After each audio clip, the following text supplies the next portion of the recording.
Brīnum zemē, brīnum mājā, dzīvo brīnum zems, un katru dienu vismaz vienu brīnumu viņš redz.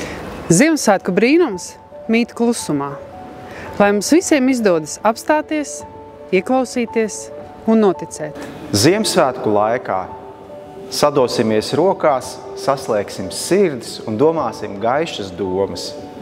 Tā ir dāvana ne tikai saņemt, bet arī dot, lai mums pietiek pašiem un varam dalīties ar pārējiem. Mīliet, mīliet un vēlreiz mīliet. Mīlestības pilnums jums svētkos, sirdis iekšpusē un ārpusē.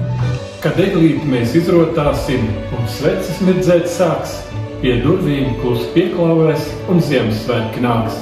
Lai pagaist visas raizes un dot vītu sirds mīram, lai izdotu viss tas, ko labu mēs citiem vēlējam.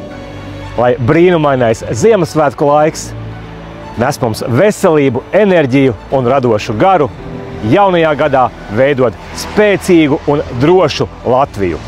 Lai svētku laiks stiprina mūsu garu, prātu un sirdi. Bet gaišus, priecīgus un galvenokārt ģimeniskus Ziemassvētkus, kur mēs katrs varam dāvāt mīlestību, tas apliecinājumus saviem tuvākajiem. Šo laiku gadā bieži vien sauc par gada tumšāko laiku, jo dienas ir visīsākās un naktis ir visgarākās. Bet te ir vērts padomāt, kas īsti ir tumsa. Tumsa pati par sevi kā tāda nepastāv.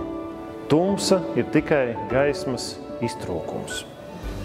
Tāpēc nākamajā gadā un arī kontekstā ar šiem Ziemassvētkiem es jums katram novēlu ar savu rīcību, ar savu stāju un savu attieksmi radīt vairāk gaismas saviem tuvākajiem un vairāk gaismas kopā mūsu Latvijai. Jo viņa acis platās, Dieva pasaulē skatās, jo viņa acis platās.